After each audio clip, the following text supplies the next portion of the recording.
The Dave Hooker Show, represented by Banks & Jones, Tennessee's trial attorneys. Play to win, banksjones.com. The Dave Hooker Show. A presentation of Off the Hook Sports. Objective insight, expertise, top guests. Available on YouTube, Apple, Spotify, and the Off the Hook Sports app. Download now for free.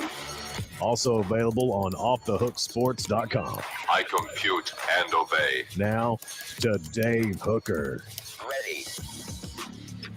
All right, here we go, kids. We've got a big show lined up. We'll be joined by Mike Stoll, former Tennessee offensive lineman, who told me after the Chattanooga game that he saw issues with Tennessee's offensive line. So now we have seen that firsthand when everybody said after that blowout, no. Everything is fine. Everything is good. It is when you're playing children like Chattanooga and Kent State. It's been a little bit different in the past couple of weeks, and that led to a loss. The question that I'm going to have for Mike Stoll, and it's by far the most pertinent question, is can Tennessee right that ship in the middle of its course? So we'll get into that. Also on the program today, it'll be this day in Tennessee sports history, 5 Vols to watch against Alabama, stat of the day as well, and another arrest for the University of Georgia. And it comes just days after Kirby Smart called his fan base out and said that they didn't have much of a home field advantage against the who did they play last week? Auburn. One of the oldest rivalries in history. Yeah, didn't have much of a home field advantage. So somewhere Eric Ainge may be celebrating, but they're going to have a home field advantage for any team that challenges them. I thought it was pretty egotistical by Kirby Smart to call out his fans, given the fact that any of his fans at any moment in time could be killed by one of the players driving around like an idiot. Yeah, and I shouldn't laugh at that, but that's literally the truth, isn't it? I mean seriously. It can't be that far removed. There have to be some fans that go to Georgia Stadium, they go to Sanford Stadium on a weekly basis and know that, hey, these guys are driving around like idiots. So we'll get into that. Also, I think that this Alabama situation where there was some on-field display, some frustration, I believe that there's something to that. And let's face it, Nick Saban would have never, ever, ever lost to Vanderbilt. That just wouldn't have happened. So he loses to more quality teams his first year, like Louisiana Monroe. True. But that game largely, and I know a little something about that game. That game was largely because he sat a bunch of dudes and he kicked some dudes off. They had, I think his name was Jimmy John, but he didn't do sandwiches. Do you remember him? He was slinging the rock out in the parking lot. I don't think I do, actually. But Jimmy might. Jimmy Hyams, who we love to visit with each and every Wednesday, his appearance is brought to you by Ray Varner Ford. Jimmy, do you remember Jimmy John, the linebacker who was apparently slinging cocaine in the parking lot of Alabama's facility when he was kicked off during Nick Saban's very first year? Do you remember that? No. Did they name a sandwich after him? No, that was the best part about it. Yes, I think his motto was "Cocaine your way." Oh my God! Yes, I don't know how that works. Go ahead and search that if you can for a second before we get to more pertinent topics. Again, Jimmy's appearance brought to you by Ray Varner Ford. The show represented by Banks & Jones, Tennessee's trial attorney. Other attorneys say they'll go to trial. They won't. banksandjones.com. So, Jimmy, let's dive into it right now as it is 4 downs, and it'll be brought to you by Ray Varner Ford. And we're going to get into Nico. And what's the major reason why he had a major malfunction in Fayetteville? 4 Downs, brought to you by Ray Varner. Ford is now. 4 downs. 4 questions. 4 answers.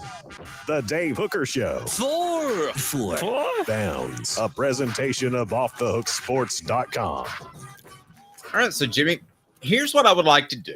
And I'm going to throw these at you guys as reasons that Nico did not play well against Arkansas and didn't play all that grand against Oklahoma either. First of all, Cooper Mays, before you set us up on the downs, what should people do? Cooper Mays here. Hit like and subscribe. Thank you, Coop. Coop here. First down. All right.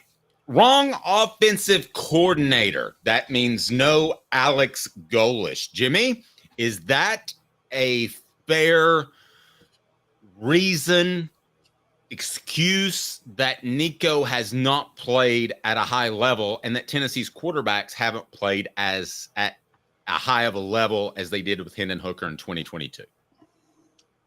I don't know if I think it's fair to say that's why Nico's not playing as well. I think it's fair to say it's a contributing factor to why Tennessee's offense has not been as efficient. I think one of the strengths of Alex Golesh wasn't necessarily developing quarterbacks. I thought it was game planning. I thought it was identifying a defense's weakness. I thought it was taking advantage of the defense's weakness. I thought it was being able to run a scheme that would line up Jalen Hyatt on the slowest defensive back for Alabama. I thought those were the strengths that he had. Now, does that contribute maybe to the quarterback being successful? I get that. But I thought the strength of Golesh was in game planning and helping with play calling. And so I do think Tennessee misses that. And I guess in a residual manner, that has also affected the play of Nico. Caleb, I would agree with that. We haven't seen as many creative plays, say the Princeton Fant down around the goal line. I just haven't seen as much of that. I didn't think that was the case last year. Now I do. Caleb, what do you think? I 100% agree with you guys. And as a matter of fact, I would add to that.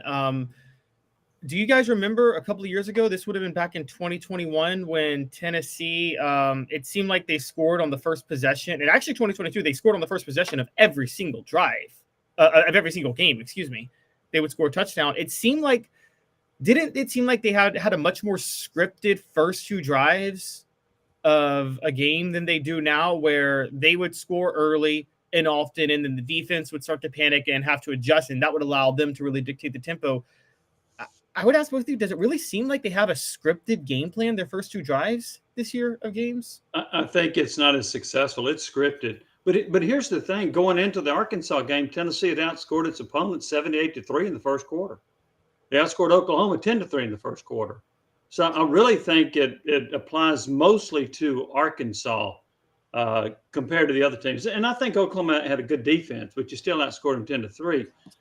So I think now I'll say this, Caleb, to your point, you and I could have scripted plays against Kent State and Chattanooga, maybe NC State. Those teams were terrible. And so maybe that was a bit of fool's gold to see Tennessee have so much success early in those games. But whatever they did against, and I think Arkansas, and I agree with what the coach said, I think Arkansas threw some looks at Tennessee that they were not anticipating. I think it confused Nico. I think it confused the offensive line. I'm not so sure it didn't confuse the coaches as well. That's scary on a lot of different fronts. All right, let's give it the next reason/excuse why Nico hasn't played at his best. What down, Coop? Cooper Mays here. Second down. Thank you, Coop. Always bringing the energy. Not enough help, in particular, the offensive tackle play specifically. It's as bad as I can remember it in recent years, Jimmy. Yeah, so here, neither tackles played very well. And by the way, those tackles are making a whole lot of money. They're not earning it. But here's what you got to do in that situation. You've either got to throw quicker passes or you've got to help them. You got to help them with a running back, chipping. You got to help them with a tight end. You got to do something. Maybe a quick pop over the middle. But you've got to do something to help them because these tackles right now are not very good. And they were supposed to be good players, but they have not played at that level. They've been banged up. Maybe that's contributed to them. But I heard Will Overstreet, who was an excellent pass rusher at Tennessee, played in the NFL. He said that with Lance Hurd, he does not have good feet, so you can go around him. And he said with John Campbell, he sets too wide so you can fake a wide rush, cut inside, and beat him. He said it's pretty simple. So if it is that simple, one, Tennessee coaches need to recognize it. And secondly, they've got to do something to help these tackles. Caleb, what do you think of the offensive tackle issue? Well, Jimmy, I'm third, and I'll just ask you this straight up. If those are the cases, what the heck did they give them a bunch of NIL money for? I mean, you threw NIL money at 2 tackles. Great question. Yeah, and I don't know this to be fact, but I've heard that Hurd is making 7 figures. That seems ludicrous to me. A 5-star player who couldn't win a starting job at LSU, and I know LSU's tackles are good, but come on. And then Campbell is a good talent. He's a talented player. I thought he had a better year a year ago than he has had this year, but maybe some of the injuries have contributed to him struggling so far. But that's a great question, Caleb. Why are you paying that much money for 2 tackles that are not being productive? Very true. And I think that $1 million number is right on the mark. I think they've got another guy making $1 million that only has 1 sack, but that's a different discussion. He's impacting the game. He's playing very well, Dave. Okay. Still 1 sack. Oh, all right. What next, Coop? Tennessee center Cooper Mays here. 3rd down. All right. He'll be the all SEC center by the end of this thing, Jimmy. I'll promise you that. How about Josh Heupel not using him right, which you kind of alluded to? Where are those quick passes and slants over the middle that we saw against lesser opponents like Chattanooga? I thought they were going to be able to open it back up like it was in 2022. I thought Joe Milton was the reason they weren't doing that, because it puts the ball in jeopardy anytime you throw it over the middle. So how much is it Josh Heupel's fault? I don't know. And you mentioned this. They showed this against the lesser opponents. So why are you not showing against the better ones? Is it because, well, this doesn't make any sense. You don't trust your tackles, but you can still throw a quick slant, even if they just barely get in the way of a defender. I also wonder, here's what I'm going back to, and I don't have a great answer for this. I also wonder a little bit about Nico's decision-making. Is he not seeing the field? Are they calling things and he's not picking up on it? Or he doesn't think it's there, so he's trying to check off and look somewhere else. And by the time he does, he gets sacked.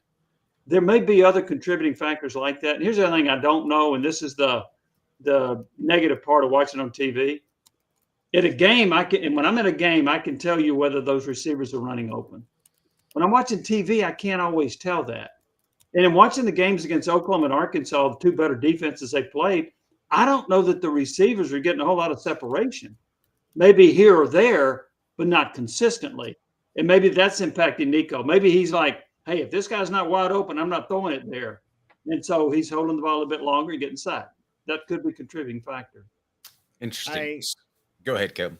I watched, there were some, and I pointed this out yesterday, at least on the last drive, Jimmy. I thought the same thing. And then I went back and watched some of the game from different angles. Receivers were a lot of times doing their jobs. Nico, most of the time, by the time they got open, he was flushed out. And I think and this is something he's got to work on. He struggles to see open receivers once he's flushed out of the pocket. That's what happens with Nico, and what I've gathered. That can be troublesome. Yes. Go ahead, Jimmy. No, Caleb's right. And you're right. That is troublesome. You got to be able to see it. I do think he looks downfield when he's scrambling, but that doesn't mean he's seeing the open receiver. He keys in on one receiver once he starts scrambling. And so he's not going to go through his progressions once he's scrambling. Well, even to that point, I saw Arkansas's quarterback when he was under duress. He had 2 receivers wide open and missed them, like on blitzes. Mm-hmm. I mean, those should have been 2 easy touchdowns. Oh, I know the one you're talking about. Yeah. So, mate. I thought that was a dialed-up blitz package by Tim Banks banking on the idea that he wouldn't see the receiver. Well, that's a risky gamble there. It paid off. I wouldn't bank on that. Do you remember, Dave, I'm sorry to interrupt, but do you guys remember the 0-3 Miami game where Brock Berlin threw that interception because John Chavis decided, I'm going to leave Kellen Winslow wide open and just have Mark Jones blitz Brock Berlin on his blind side, and I guarantee you he won't see Kellen Winslow. And boy, he was right. I don't recall that specifically, but Jimmy, I think we were there. What year would that have been, Caleb? 2003 when Tennessee beat Miami. I'm talking about the Jabril Wilson interception late in the game. That was a 10-6 game in Miami. Okay, yeah. Right. That was the soldier game. That was also the game, if you remember, that I got in a little bit of trouble with our radio station because I stayed at the Ritz. If you remember that, Jimmy. Yeah, and the bottom line was, I didn't care that you stayed there because I knew what the price was. I know we had an. I got called into the office. What the heck's Dave doing staying at the Ritz? I said, did you look at the bill? I know. Oh, it was only $75 a night. I said, then what's the problem? Yeah, we had I don't care if you stay Motel 6. We had if it's $75, stay there. Yeah, we had an intern that was actually her dad worked for the Ritz or whoever owned it. So she hooked me up. And the funny part was I've never felt so uncomfortable in my life. When you stay at the Ritz, 3 people take you to your room to show you where your bed is, where the safe is, where the restroom is, like I've never been in a hotel room before. Maybe they didn't trust you. Ray Varner What's Ford. this redhead doing here? No, this guy obviously is not making enough to stay here. Ray Varner Ford, local. You trust innovation you can afford. Go to rayvarnerford.com. That is rayvarnerford.com. What down is next, Coop? Possession down. All SEC center Cooper Mays here. 4th down. All right, now I want to address our poll question. But let me set you up with this, Jimmy, before I do that. How much of this is Nico's fault? On our poll question right now, why has Nico struggled? Offensive tackles, 44%. Josh Heupel overprotecting, 33%. Just his fault, 9%. No goalish, 15%. So let me go to that last one I mentioned, and that would be just how much of this is Nico, who is still a redshirt freshman and just started 6 games? I don't think he's played that well in the most recent game. Now, look, against Oklahoma, they didn't ask him to do a whole lot. His numbers, what was he, 13 of 21, 190 yards, maybe something like that. I didn't think he played well at all against Arkansas. I think some of it is the youth factor. It's a reason that I was putting the brakes on about the Heisman Trophy talk. And I'm not saying he can't eventually win it. I'm not saying that down the road he won't be a great quarterback.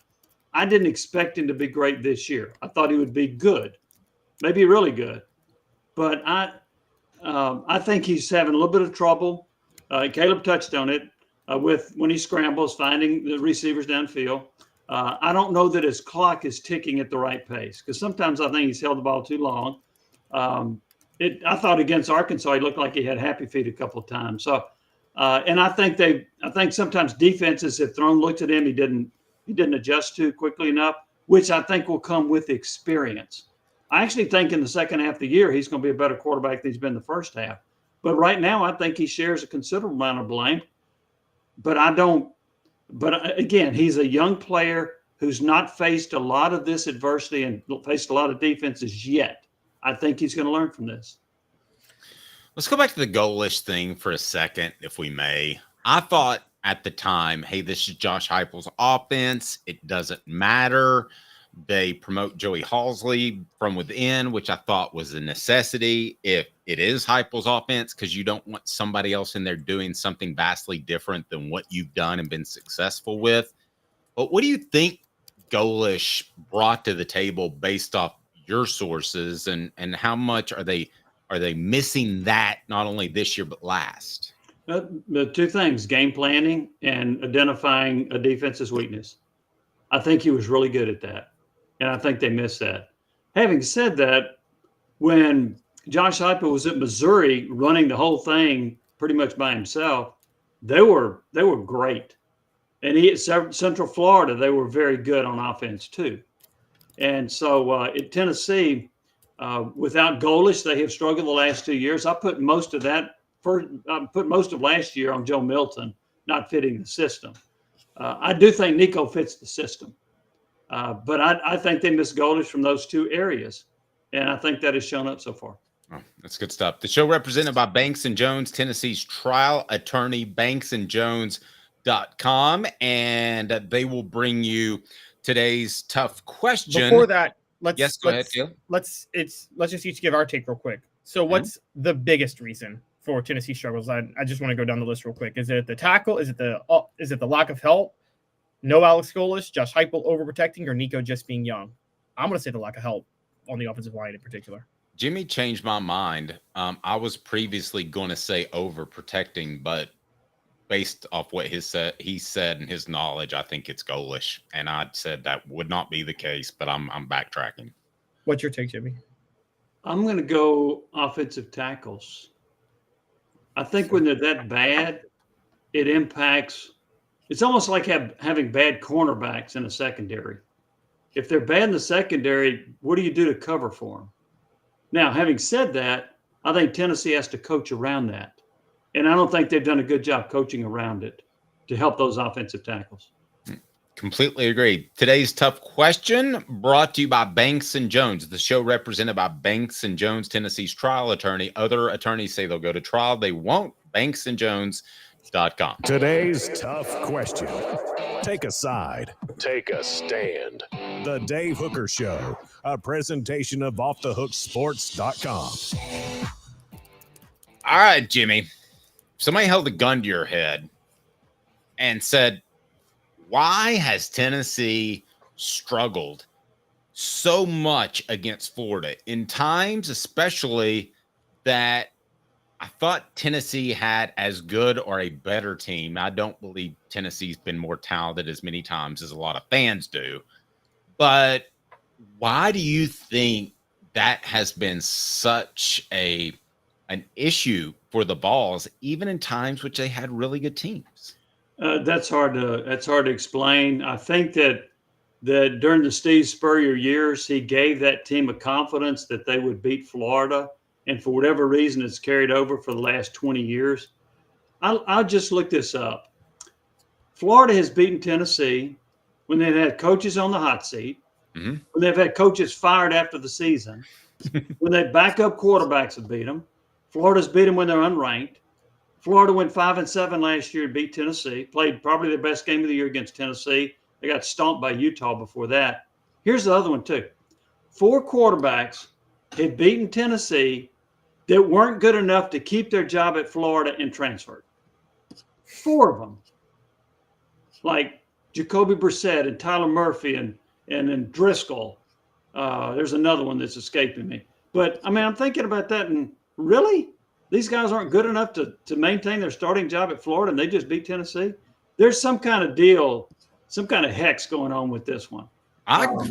It's almost like the way Tennessee never loses to Kentucky, except Kentucky's not as good as Tennessee is against Florida, talent-wise. I agree. When I looked it up, it still stuns me. It's 17 of the last 19 that Florida has won, and it is 7 of the last 8 as well. Caleb, do you have any idea as to why this game is so vexing, to use Jimmy's term? I have an idea and I have a theory, and it does go back to the 90s. So I think we can safely say while former recruit was a better recruiter than Spurrier, Spurrier didn't have to recruit as much because he's in the state of Florida. So they were comparable. Can we at least safely say they were comparable talent-wise during that time? I think so. Yes. And, okay, I think because the game was so early in the season during that time, and Spurrier was a genius X's and O's game planner, I think X's and O's game plan gurus always have advantages when highly talented teams meet early in the season because you don't have a lot to go off of on film. So I think Spurrier could throw a lot of things at Tennessee that they hadn't seen before. I think over time, and then I think the Urban Meyer years, I think the fact of the matter is Tennessee was just falling apart as a program, and our Urban Meyer in Florida was just better. So that explains up to 2010. I think by the time 2010 and 2011 came, the culture in Knoxville of Tennessee is just cursed against Florida, and Tennessee always getting nervous about playing Florida. I think the vibe of the fan base, I think that's a permanent fixture vibe among the fan base and students at Tennessee. And I do think it infects the players as they go play Florida that week, to the point to where they get really tight, the palms get really sweaty. I think they hear the chatter on campus during the week. And so I think the minute something goes wrong against Florida, they think, oh no, we're about to do it again. I think that's exactly what happened last year. They took a 7-0 lead. Kamal Haddon missed a tackle on a Florida 80-yard run, and I think panic set in. I think that's what happens. Here's another that's hard to explain. Hadn't Florida beaten Tennessee on like 2 63-yard touchdown passes late in the game? Yeah, but Butch Jones was coaching. And And Bob Shoop was the defensive coordinator for one of those. Yeah, but Butch Jones decided they were short on defensive backs, and Butch Jones decided, well, we just won't have a dime package. Rather than say, let's just put a receiver in there on the final Hail Mary play of the game, he comes out and says, guys, we don't have a dime package. We're short on defensive backs. Stupid. Yeah. But it's amazing that Florida's been able to hit those plays on them. But I do think Florida's gotten in their head, and I agree with a lot of what Caleb said about that. I think that some opponent, and there's a history of a lot of this going on at different places. Of course, we focus on it because it's Tennessee, Florida. But I think Florida's gotten into Tennessee's head, and even though it's new players and new coaches, I think there's an aura that permeates it that's carried on, and that's affected Tennessee's play. Tennessee usually plays one of its 2 or 3 worst games of the year against Florida. And Florida usually plays one of his 2 or 3 best games against Tennessee. Usually. Let's not forget this too, Jimmy, that Tennessee seemed to be in control in 2022. Yet that game came down to a missed Hail Mary, and then suddenly you're looking at that many more losses. You would be looking at 8 in a row, I think. I mean, that is wow. That game should have never even been close. No, as I remember, Florida scored late, got the onside kick, and that put them in position, and that was around midfield, put them in position to be able to try to throw a Hail Mary. I think Anthony Richard got hit when he threw it and got intercepted, as I recall, at the end of that game. Okay, let me ask you both this. Is Tennessee better off with low expectations because of what happened at Arkansas last week, as opposed to high expectations that we've seen unfulfilled previously? The show represented by Banks and Jones. Well, it's because they're Tennessee's trial attorney. You can play to win with Banks and Jones because they'll go to trial. You've heard of other lawyers. They say they'll go to trial and fight for you. They won't. They just want to settle. That's the easiest way out. Well, that's not Banks and Jones, led by T. Scott Jones. They won't settle. They'll go to trial for you. Tennessee's trial attorney. They play to win. Truly, Tennessee's trial attorney when it comes to criminal defense or personal injury. Why settle? It's Banks and Jones. T. Scott Jones. BanksandJones.com. Jimmy, does Tennessee have a mental advantage since they lost and expectations are low heading into this game? I don't think so. Ask Vegas about expectations. Last I looked, Tennessee was favored by 15.5. So I don't think there's an advantage to that. I do think – see, here's what happens after a loss. You either get fired up and you come back and you play really well, or it's shaking your confidence. So where's this team going to go? I can't imagine Tennessee's offensive tackles having confidence. I can't imagine Tennessee's offense being confident right now, other than Dylan Sampson. Defensively, I thought they played well. I wondered if they just got tired on that last drive against Arkansas. I'm not sure. They ended up having to play a whole lot of snaps and possessions there in the second half. Even though they rotate a lot, I wondered about that. But to your point, Dave, I don't think that the, quote, low expectations are in Tennessee's favor. I would add a third to what you said. Either you come out and play hard, or you're frustrated and your confidence is low, or the third is you're just not very good. I think that's a real possibility given the holes at offensive tackle. Yeah, I guess I'll jump in, but I agree. But Florida's not very good either. So then we get to the whole, particularly on defense, they're not very good. So then we get to the Jimmy point of watch this be the game where their defensive line decides to get like 7 sacks.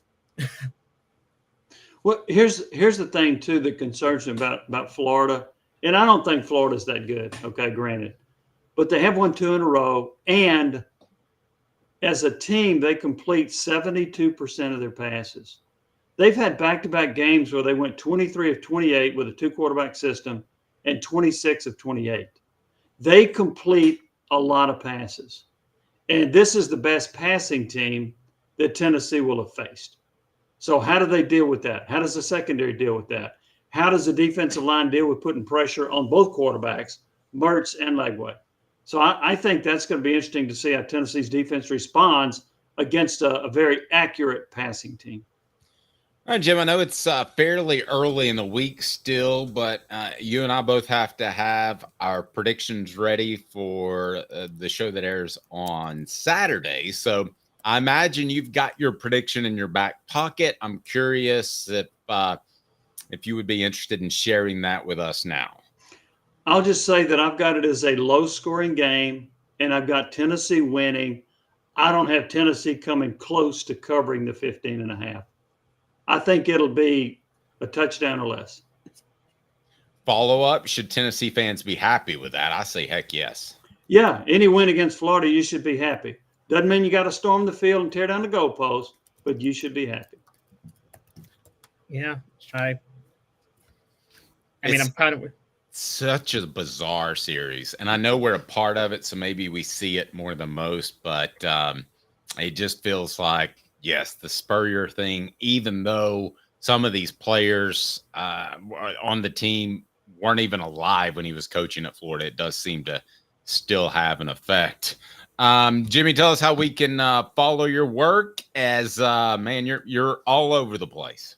Off the Hook Sports, hey, right here on the podcast. We also write post-game stories, and we'll do another preview of the Tennessee-Florida game for you as well. And then I'm doing podcasts. You can find them on Full Disclosure. Our most recent interviews with Robert Peace, and he was so good, we broke it into 2 parts. So we will launch that on Thursday, and then we're going to try to get into interviewing some of the players that had impact on games down the road, whether it's an Alabama game or Georgia game. I'm trying to line up folks like Jamal Lewis, Deion Grant, Fred White to try to get them on our podcast for later this year. Well, good luck with Deion. He was the tough one. He was the very last one I got from my book. So I'm hoping for you. All right, Jimmy, I greatly appreciate it. Again, his appearance is brought to you by our good friends at Ray Varner Ford. Ray Varner Ford, it's in the Clinton area, God's country, as I like to call it. And Ray Varner Ford is fantastic because they are local, you can trust, innovation you can afford, and a great selection as well. Jimmy, we will talk to you next week. Thanks for everything. Okay, guys. Thanks, Dave. Thanks, Caleb. See you, buddy. Jimmy Hyams, fantastic. And, I mean, is the Spurrier effect still a thing? We'll get into his thoughts on how the Gators can beat the Vols. He wasn't afraid to throw a little bit of trash talking in that. Imagine Steve Spurrier doing as much. I know that's going to stun you. We'll get your thoughts. Where's the poll question? Now, Caleb, as I remind people that portions of the show are brought to you by Quality Tire Pros. The Eberle family has been serving Chattanooga's community since 1957. All major brands of tires, full service automotive, brakes, alignments, oil changes, and more. All work covered by a nationwide warranty. Cherokee Blvd, online at qualitytirepros.com. In Chattanooga, qualitytirepros.com. Tell Bo that Off the Hook Sports and Dave said hello. All right, Caleb, where's our poll question stand? Because it's a highly debatable one. I just ended it because it's why has Nico struggled, and offensive tackles led with 46%. Josh Heupel overprotecting was 27%. Justice Fault 14%, and no goalish 11%. Now I'm doing another one, which is that why has Tennessee struggled with Florida? And I'm going to say coaching. Florida has had more talent, psychological, or all the above, or there's a curse. I'm at the point that it might just be a curse. It might just be a curse. Hang tight with Caleb Calhoun. I'm Dave Hooker. We'll be back with you in 2 minutes off the Hook Sports. 19 years this year. I've been in the community since 1993. You're getting a lot of information. Unlike when you were working, they made the choice for you. Now you have to make the choice. Come to us and let us help you make it easy. Call Medicare Misty, MedicareMisty.com or 423-777-5577. Let us help them sleep at night. And we call her Medicare Misty. Now in its 45th year, the second and third generations continue Joe Neubert's commitment. His vision of what this business needed to be, we still try to live up to that. If we wouldn't put our family in it, we're not going to put their family in it. If you're going to say that you're doing the best work in Knoxville, Now, saying it's one thing, producing it and providing it's another. The largest family-owned collision center in Knoxville is Joe Neubert Collision Center.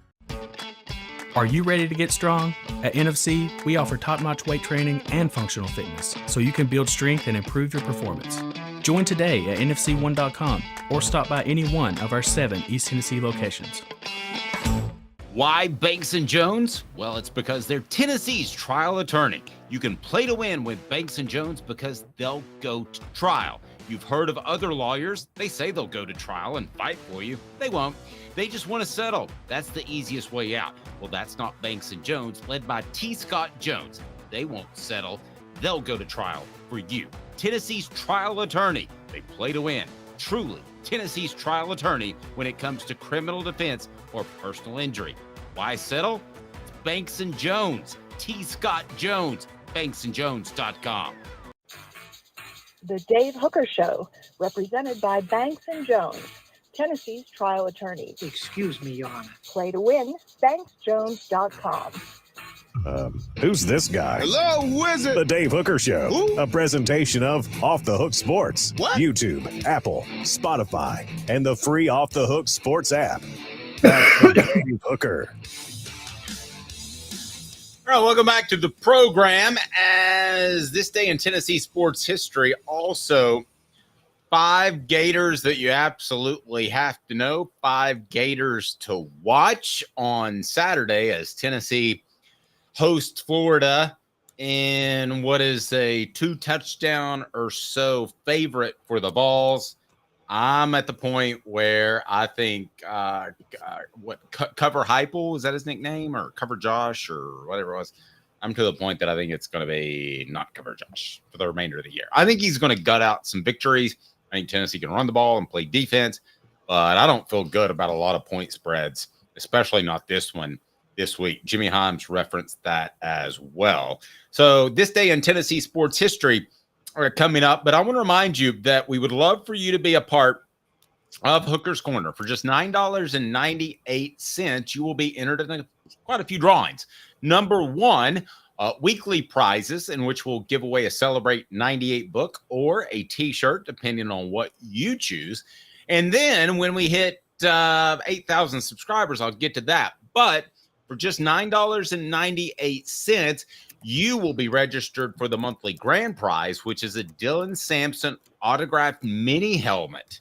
That's pretty awesome. More interaction with me and Caleb Calhoun, especially on game day, and increased recruiting coverage. Story about Lagonza Hayward is there. So just click on that QR code and you can go ahead and become a paid member of Hooker's Corner, which we'd greatly appreciate that. Or you can become a free member as well.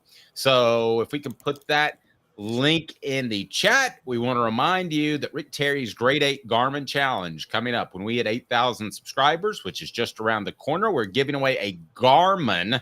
You just have to be a free member at Hooker's Corner, and you register for that as long as you are subscribed for the channel. So we're looking forward to giving that away. Should be nice timing, as may make a fantastic Christmas gift for one of those special someones on your list. But frankly, I would just keep it if I were you. I mean, it's worth over $1,000. I'm not going to give Caleb some stuff from now and again. By the way, if you want a super chat, you can support Quincy Calhoun's college fund.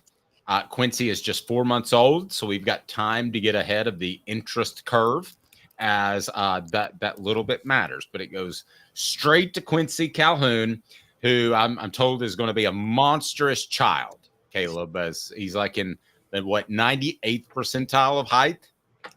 Yeah, not like 98th percentile in height, about 38th percentile in weight. So he will be a tall, slim guy. So when he was first born, I was thinking he'd be a football player, but now I'm thinking NBA player, because I think I don't know if he would ever be the type that'd be able to put on like 225 pounds. If he's 6'6" or 6'5", he'd probably be in the 200 range. Ahmed was nice enough to give to Quincy's fund. He said, I missed you guys so much. I'm sorry. It's been around a month and a half, but I've been bedside after 3 surgeries. Oh, Lord. All right. Don't gamble that money away, Caleb, because Ahmed is throwing in cash for you for Quincy's college fund. So Thank you for doing that. We appreciate that, Ahmed. So this day in Tennessee sports history is 20 years ago today. Speaking of playing teams, Tennessee ended what was a 4-game losing streak to the Georgia Bulldogs when a freshman in Eric Ainge led his team to Athens and shocked number 3 ranked and undefeated Georgia and what may have been the best team people thought Mark Richt had to that point, 19-14. Leading into the game, Kevin Burnett said Tennessee had lost to Auburn 34-10 the week before. Georgia had beaten the defending national champs LSU 45-16. So everybody thought it was a blowout. Tennessee was double-digit underdogs. And Kevin Burnett goes on the radio and says, "We'll see Auburn again in the SEC championship game." And people were like, "What?" You guys I thought that was the most absurd thing I'd ever heard in a press conference. And I remember he said it kind of like this. He said, "Oh, we'll see Auburn again," and then just got up and left. So you couldn't ask a follow-up question. Nowadays, you can't ask a follow-up question at all because they're just available for 3.5 minutes. But back then, they used to be available for 15 or 20 minutes. And he wasn't even asked. He wasn't said, "What do you think of the expectations?" He just, all the questions were done. And the person setting up the interview, the sports information person, I remember said, "All right, I guess we're all done." And then he goes, "We'll see Auburn again." And I was like, snicker, giggle, giggle. That was during that time period, Dave, if you remember, that Tennessee had a really good track record under Fulmer of winning as big underdogs on the road. They went, as a matter of fact, I think they won 4 straight games as double-digit road underdogs, dating back to 2001 during that time. And Fulmer wasn't always good at having his players maintain success, but he was always good at getting them motivated when he, for certain moments. And that was honestly, we talk about the Miami game of 2003. The 2004 Georgia game was one of the best coach games he led to. I mean, you'd lead a freshman into Athens in 2004 and do that. I agree. That's hot. Yeah. Okay. So our new poll question is. All right. Our poll question. Why has Tennessee struggled with Florida? 41% say psychological, 32% say coaching, 20% say curse, 7% say Florida has just had more talent. I will say during the Urban Meyer years, Florida had more talent, but that's the only little run I'm giving for when Florida just straight up was more talented. Well, they've always had more talent than Tennessee's fan base thought. There were a lot of years that Tennessee, like 97, 96, that Tennessee's fan base thought more talented. No, that defense was loaded. I mean, they were comparable talent, but it wasn't like because you've got Peyton Manning, it was just way different. It wasn't. And I think the game's largely. I see. The reason I'm going to push back on you with that, Dave, is that yes, Florida was very talented during that time, but Tennessee was more talented, and it wasn't just Peyton Manning. They had in '97, they had a Hall of Fame backfield in Peyton Manning and Jamal Lewis. And then you want to talk about loaded defense. Tennessee's defense had Leonard Little and Al Wilson and Sean Ellis, 3 NFL Pro Bowlers. And I just named it off the top of my head. And this is where coaching comes in. They decided against Steve Spurrier's fun and gun to put Leonard Little at middle linebacker. I believe that, so I'm not going to break down every year, but the 98 year included, I believe that the talent was comparable. Between two teams. I don't think either team had a decided advantage. Would you agree with that? Or do you think Tennessee had a decided advantage in some of those years? The NFL production significantly disagrees with you. Florida was good with their NFL production and comparable enough to Tennessee, but Tennessee was clear-cut more talented if you just look at the NFL production. Okay. I don't quite see it that way, but I don't have the NFL numbers that way. I think there are a lot of people that thought because, and this is going way back, when Alabama was bad, Florida was bad in the 80s. I think a lot of people thought that Tennessee just had naturally way more talent throughout the 90s, and I think that was only probably true for maybe 2 or 3 years at most. Peak IV hydration in South Knoxville and Sevierville, a wide range of IV treatments designed to help you feel your best. If we can drop that Peak IV hydration.com link in the chat. You don't have to be in person. It is fast and effective, over 100 5-star reviews, but they also have the patches that you can order, peakivhydration.com, and they absolutely work. Peak IV hydration.com. So update us on the poll question before we get to 5 Gators that absolutely. No, Spurrier. We're getting to Spurrier. Oh, Spurrier's next. I'm sorry. Go ahead. Yeah.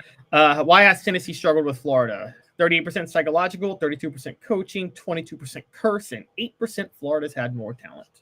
Okay. Here we go. I'm not surprised he was involved in the conversation, but it probably doesn't sit well with a lot of Tennessee fans. Steve Spurrier chirping and hasn't coached the Gators for 23 years. What the H? What the? What was he thinking? Release the hounds. The Dave Hooker Show. Keep cool. A presentation of OffTheHookSports.com. What did Steve Spurrier have to say about the Tennessee-Florida game? And by the way, Steve Spurrier said this right after on a podcast with Pat Dooley, and I think it was right after Pat Dooley was talking to us. That didn't work out well for us. Yes, not at all. But Steve Spurrier said that, quote, "We're in only Steve Spurrier fashion. We're certainly capable of beating Tennessee. If Arkansas can beat them, we can beat them." And only he just had to throw a little shot there with the Arkansas thing. Okay, a couple of things. Steve Spurrier, and I'm going to put this on the poll question, is entertaining or irritating? I'll ask you that question first, Caleb. Oh, he's entertaining. He's always been entertaining. I'm going to say this to you, Tennessee fans, and I get it. I grew up a Tennessee fan too. I was young at the time, but I'll admit it was irritating at the time. But the reason it was irritating, guys, be honest, you were mad. Like we were mad at ourselves. Tennessee was mad at themselves because Spurrier would needle Tennessee, and Tennessee didn't have a coaching staff smart enough to shut him up. And truth be told, he needled Tennessee because he knew he could. And Steve Spurrier, the reason he's so irritating, you want to know the real truth, Dave? Where there's all these people trying to break down the nuances of football, they're doing this or that or this or that. Spurrier is the one that just simplifies it for you and says, it ain't that complicated.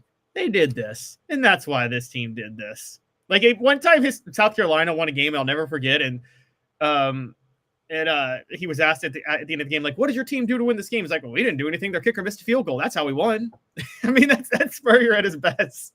So Steve Spurrier's entertaining with about 60% of the vote, irritating 40% of the vote. I think that if you're back in those former days when he would call up columnists and give them exclusive interviews, that would be very veiled shots at Tennessee's football program. Like, you know what I like that Pat Summit? She wins championships. Yep, she wins championships. And is this Steve Spurrier, Johnny Majors crossover? No, I think I just do Steve Spurrier well. I don't think I do. That was a major. Well. That was somehow you doing majors. You got to slow it up a little bit. I'm telling you about them Gators. Gators, they're pretty good when they're playing a team in orange. And I'll tell you what, Arkansas can beat that team. So can the mighty Gators. That to me was irritating if you're a Tennessee fan, because he's going out of his way to call columnists in other towns like John Adams and give them some fodder to get underneath the opposing coach's skin. I mean, that to me has got to be irritating, because no reporter in their right mind is not going to take the interview, even though you're playing to the narrative to some case. Also, the irritating thing has to be this. For those of you that don't know, he has a bit of an upscale sports bar there in the Gainesville area. And he has coasters that say Peyton Manning 3-time Citrus Bowl MVP, and that say you can't spell Citrus Bowl without a U and a T. So that to me, I mean, 20 years after the fact, I've got to consider that irritating if you're a Tennessee fan, and I don't blame you. But the other side of that, the last time I spoke to Steve Spurrier was at SEC Media Days several years back. And do you remember the what was it? The AFL, whatever that. Oh yeah, that he coached in like 2018 or whatever. Yeah. Yeah. So you ask him about the SEC. He goes, well, yeah, SEC is pretty good this year. But I don't want to tell you this. The Apollos, undefeated, 8-0. So I think that makes us championship winners of the AAFL. And I got that trophy. And yeah, still waiting on our wings. And the league went under. They didn't finish the year. That's how competitive he is. I mean, he is competitive-wise Michael Jordan with a Southern accent that happens to be a little bit older. I mean, their competitive drive is the same. He doesn't allow, did you know this? He doesn't allow anybody to cheat on the golf course. I'm talking about little things, and I don't know the golf nuances, and you're not a golfer either, but there are little nuances that you could do that are kind of sort of considered cheating, but it is a gentleman's game, and you're not supposed to do those things, right? But he will say to people, he goes, well, that's okay. Yeah, but we're not playing golf. We're playing something else. But if you want to do that, go ahead. But we're not playing golf. I mean, that's how he is. So, by the way, I just heard a crazy story. I believe it was Eric Lindros told this about how they played 42 holes, which would be 3 rounds of 18. And I believe it was Eric Lindros who said that he beat him and Jordan, they were gambling the whole time and Jordan had lost. And Jordan said, well, I'll tell you what, you got a game tonight. Now, this is the day of the game, Caleb. And he said, I guarantee you, they're drinking beer the whole day. So they went through a case easy. Day of the game. And said, I guarantee you that the Bulls win by 20 tonight and I score 40. And if so, I get my money back. And they won by 28. He scored 46. Oh my gosh, that's hilarious. I mean, that's Steve Spurrier to a T. That's technically Jordan bet. I mean, we believe it, but I mean, so what you're saying is it's clear he bet on his team and himself, which is illegal in the NBA. Well, technically he did, according to that story. I guess I hadn't thought of it that way. But he, Steve Spurrier, if somebody would have told him that you're not going to be able to beat this Tennessee defense by more than 30 points, it would have motivated him to go out there and hang a 40, 50 spot on the Vols. Yeah, I have no doubt that that's the case. Would you argue that? No, I actually, I don't disagree with you at all. He would do that. And so I think part of this is people say he takes it personal that like Tennessee, that he didn't go to Tennessee when he was from there in the 60s. I don't think it's that case. I don't think he takes it personal because, I mean, Dave, you could tell me, but Tennessee didn't run an offense that was a fit for him, and he kind of agreed with that, right? It was kind of mutual, wasn't it, in the 60s? And so I asked this question. This is a funny one because I'm going to get to my favorite Spurrier quote of all time. And there's 2, and then you can give me yours. But before that, one deals with Fulmer's firing in 2008. So before I get to it, is there any chance in hell Tennessee could have gotten away with taking a shot on maybe trying to hire Spurrier away from South Carolina in 2008? And would he have taken it to go to Tennessee? No, you said earlier that it was kind of mutual in his high school recruitment. No, he expected them to flip the whole offense to his liking.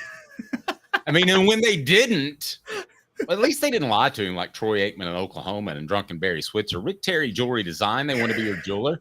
Looking for affordable game day jewelry? How about the Fire Opals, a Tennessee tradition? RickTerryJewelry.com. They bring you the Grade 8 Garmin Challenge. You can win a Garmin if you're a free member of Hooker's Corner. We'll drop that in the message board. And you're a subscriber to this station. So we're at 8,000 subscribers. Boom. There we go. Time for 5 Gators to watch. Yes? Are we still not on this topic? No, we can stay on this topic. What do you got?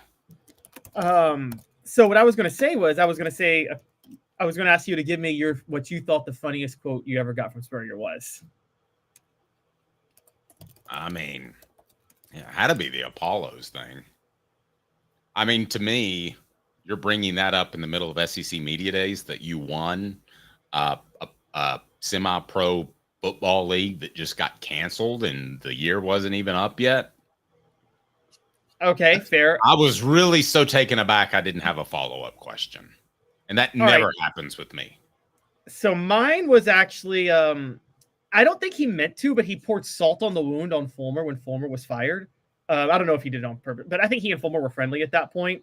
So, Dave, do you remember this quote? When Fulmer got fired in 2008, Spurrier said, "He's a good guy. I talked to him before the game, the Tennessee-South Carolina game." And he goes, "Not about that, but we talked. We never talked before the game when I was at Florida. We're a little more friendlier here because we can't score 50 on anybody, so we don't have many people mad at us." And then he said, "Some people will say it's sad that he couldn't go out on his own terms, but if you retire, you don't hit the lottery. You could say he hit the lottery after getting that contract extension. Now he gets the money, and he doesn't have to go through any more crap, everybody after him." Do you remember Uncle Dave's story? You ready?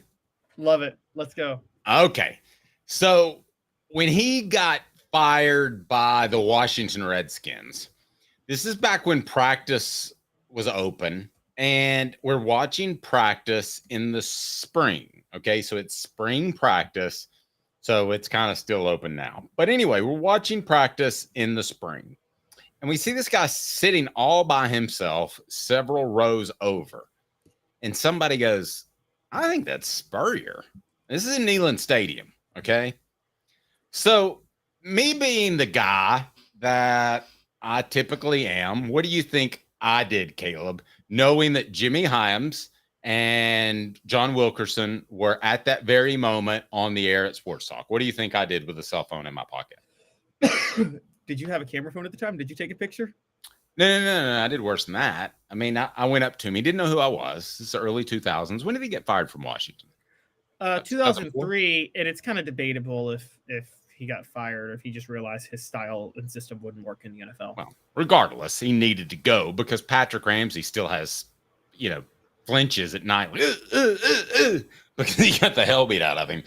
But I went up to him and I said, "Hey, Steve," because I've never called anybody a coach except for Johnny Majors for whatever reason. Because when I was a kid, he was Tennessee's coach. So they're not my coach. I don't go up to Josh Heupel and say, "Hey, coach." I mean, I think it sounds weird. But anyway, so I said, hey, Steve, I was wondering if you had a second.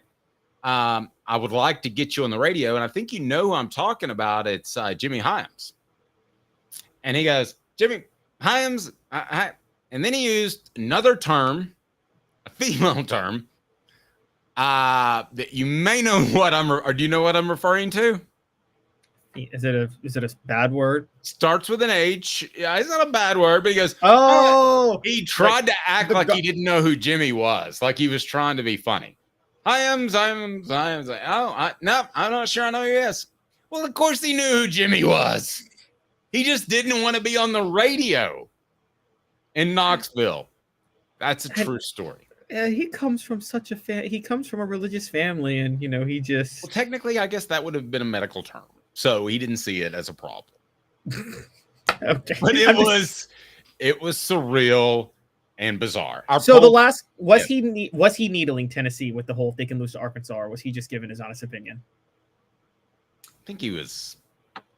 I think that he was trying to root on Billy Napier because I believe that he wants every coach to work out.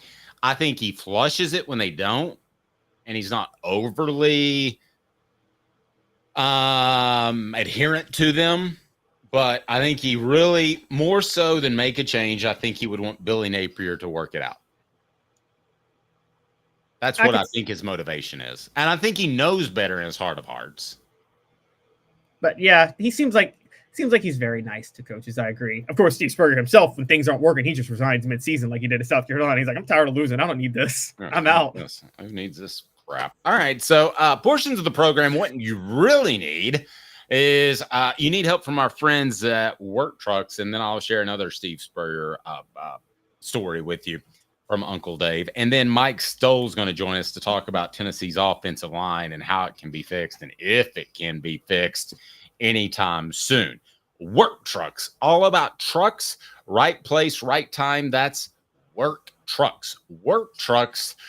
Trucks that are actually available, trucks that help you maximize your profits by having the right work vehicle now. Time is money. The perfect work vehicle doesn't break down, has all the space to carry what you need. That's what Work Trucks is intent on offering. While other dealerships just can't do it, contracting is about time. Work Trucks saves you time with less back and forth trips and trucks that pass the highest standards to be put to work. Process is quick and easy when choosing a vehicle for work trucks, cargo vans, utility body trucks with an apod, work bodies installed, pickup trucks of all sizes, anything special like cranes or dump trucks. And you can order them all online. Work Trucks supplies vehicles to people just like you, contractors that need to get on the road like now. No dealership runaround. If you're a contractor, Work Trucks. Service industry, Work Trucks. Work Trucks carries the trucks that your business has to have. You need Work Trucks, Clinton Highway in Knoxville, downtown Birmingham for the entire inventory. Go to worktruckswithanxllc.com, worktruckswithanxllc.com. Why risk chancing your future and business on the wrong piece of equipment that burns your time? Worktrucksllc.com, worktrucksllc.com. They'll even find the perfect truck, outfit it, and make sure it fits your needs to a T. That's right, a T. Proud supporters of the Tennessee Vols. So let's get to Mike Stoll here in just one moment, who's going to join us. There's only one person that I'm aware of that said after the Chattanooga game that Tennessee's offensive line had issues. And it was this guy who's going to join us next. So hang tight. Mike Stoll, former Vol, great friend of mine, great friend of the program. We will visit with Mike Stoll to talk about fixing Tennessee's offensive line in 2 minutes off the Hook Sports. 19 years this year. I've been in the community since 1993. You're getting a lot of information. Unlike when you were working, they made the choice for you. Now you have to make the choice. Come to us and let us help you make it easy. Call Medicare Misty, MedicareMisty.com or 423-777-5577. Let us help them sleep at night. And we call her Medicare Misty. Now in its 45th year, the second and third generations continue Joe Neubert's commitment. His vision of what this business needed to be, we still try to live up to that. If we wouldn't put our family in it, we're not going to put their family in it. If you're going to say that you're doing the best work in Knoxville, now saying it's one thing, producing it and providing it's another. The largest family-owned collision center in Knoxville is Joe Neubert Collision Center. Are you ready to get strong? At NFC, we offer top-notch weight training and functional fitness so you can build strength and improve your performance. Join today at nfc1.com or stop by any one of our 7 East Tennessee locations. Why Banks & Jones? Well, it's because they're Tennessee's trial attorney. You can play to win with Banks & Jones because they'll go to trial. You've heard of other lawyers. They say they'll go to trial and fight for you. They won't. They just want to settle. That's the easiest way out. Well, that's not Banks & Jones, led by T. Scott Jones. They won't settle. They'll go to trial for you. Tennessee's trial attorney. They play to win. Truly, Tennessee's trial attorney when it comes to criminal defense or personal injury. Why settle? It's Banks & Jones. T. Scott Jones. BanksandJones.com. The Dave Hooker Show, represented by Banks & Jones, Tennessee's trial attorneys. Play to win, BanksJones.com. Who's this guy? Hello, who is it? The Dave Hooker Show, Who? a presentation of Off the Hook Sports, What? YouTube, Apple, Spotify, and the free Off the Hook Sports app. Back to Dave Hooker. All righty, Caleb Calhoun, let's get to our special guest. First, if you can update us on the poll question, that would be fantastic. The poll question is, Steve Spurrier is entertaining or irritating? 55% entertaining, 45% irritating. I think he's entertaining. Let's ask Mike Stoll about this. Mike's appearance today brought to you by our good friends at Asia Cafe. Asia Cafe has over 5 locations to choose from. AsiaCafe.org. Treat yourself to authentic Asian cuisine, handcrafted from guarded family recipes. Tell them that Off the Hook Sports sent you, and you can get that 6-to-1 Brazilian cocoa mix, energy booster premix instant white coffee, golden label coffee bag with the Lim Dynasty on there, established in 1909 right here in Knoxville, Tennessee. You can order it online. You can now see Mike Stoll online as he's nice enough to join us and just never ages. I mean, You look the exact same age as you did when you and I first met. We were bringing the exciting action of the Tennessee Thundercats to Knoxville listeners each and every week. Yeah, Dave, you need to have your eyes checked. I guess all I would say is so.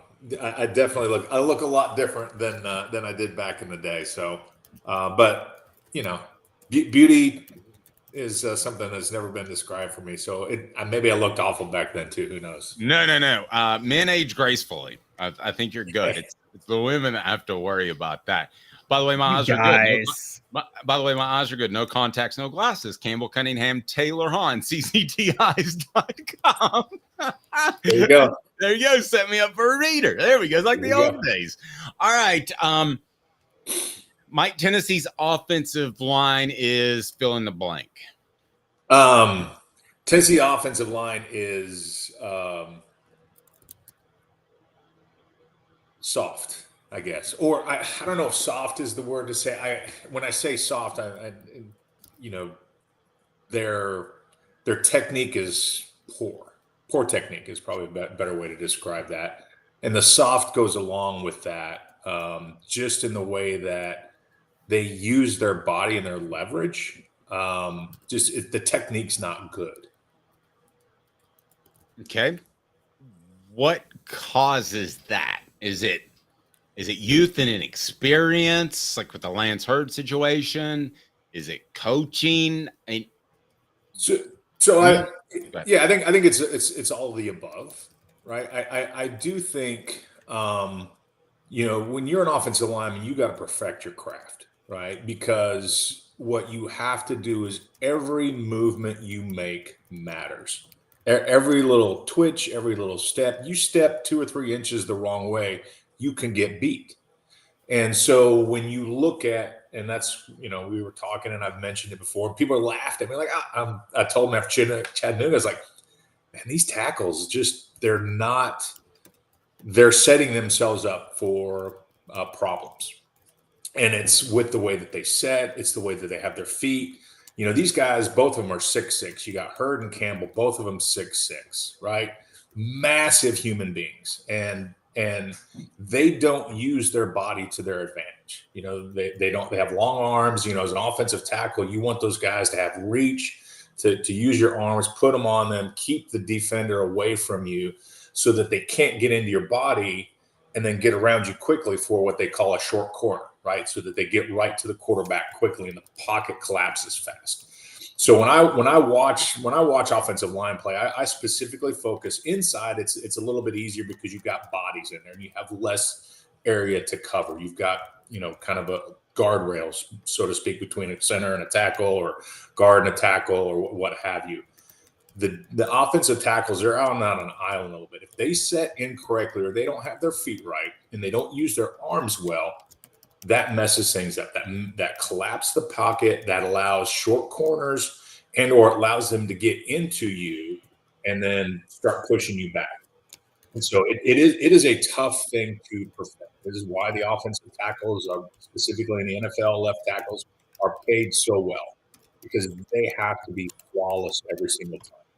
And unfortunately, these guys aren't using their arms. They're not using their technique well. And I don't know if it's just not ringing true with them as far as repetitions, or if the coaching's not getting through to them. But overall, when I watch them and their footwork and their sets and the way that they're not using the power of their body, that's the part that I saw originally. Okay, that's going to be a problem. And then we started seeing it. And so you see teams and defenders, they start going with an even fronter. You're occupying your guards and you're occupying your tackles. Your best player is Cooper Mays, your center, right? And so they're leaving him basically uncovered or maybe in a shade. So, they're not going to say, okay, I'm going to use Cooper for one guy and then everybody else. So, Cooper's kind of almost a free man, but he can't help outside. He has to help him to the guy next to him. And so your tackles are now on an island, and that's why we're starting to see this pressure. We're starting to see these things happen. We see the pocket collapse. And then there's some other things from an assignment standpoint, just kind of rules that you have as an offensive lineman that you need to follow that I've seen have just, gone against the rules of what you should do.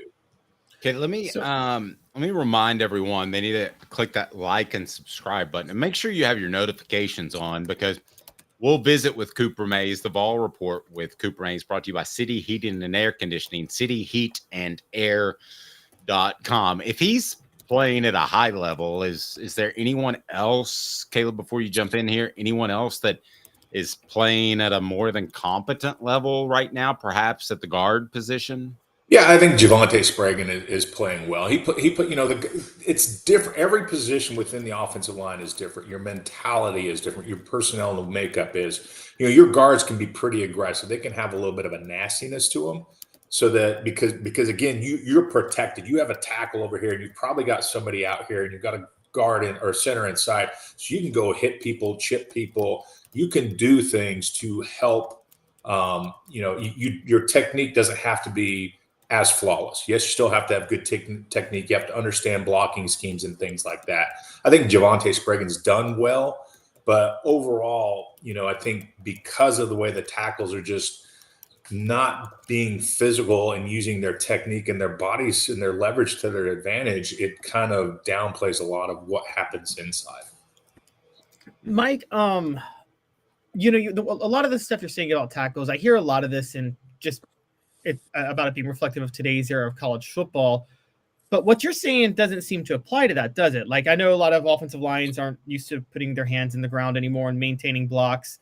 Is that somewhat reflective of what you're seeing with the tackles, or even by that standard, are they still just bad? Yeah, I mean, that's a great question, Caleb. I mean, the offensive line has changed. Tennessee's philosophy is a lot different than maybe a more pro style, because, you don't have to hold up as long. Typically, because you've got a lot of different routes, you're trying to spread the defenses out. But what the defenses have seen is like, okay, we can rush 4, drop 7, and the windows aren't there. Like Nico couldn't find the windows, or the one-on-one matchups aren't there. It's zone. So zone coverages take longer for plays to develop. If you got 1-on-1, you see it right away. On the offensive line, or the way the tackles play, it still comes down to technique. Whether you're it's all about leverage. It's all about positioning of your body. So even 50 years ago, if you turn and put your feet too close together and somebody hits you, you're going to get knocked back. And so I see the technique aspect of it that's just not solid. Footwork, arms, separation. Those are the kind of things that will be consistent with football from here on out. And I think that's the part where they're just not adjusting to. They're not.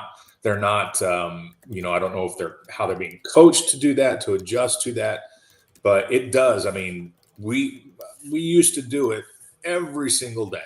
Every single day when I was at Tennessee, you get on the line and you do a set, and you should step over that line. Your feet should be in a certain position every single time, and you did it over and over and over and over and over and over and over again until you do it in your sleep. And so I think that's the thing, is they've just not perfected that. And I don't know if it's not clicking for them, or they just can't grasp it, or, are they too big? Are they too big so that they can't move nimbly to be able to do those things? So I think that's the challenge that I see with that offensive line, specifically at the tackles and how they set. Yeah. What you're saying would be understandable if we're talking about Hurd, who still could be overthinking what he's doing, and that at times I think you would agree causes hesitation. Mm-hmm. But John Campbell Jr. on the other side, that doesn't make a lot of sense to me. He's been around the program a long time. Yeah, I think again, what are the coaches telling him? I'm not in those rooms, so you don't know.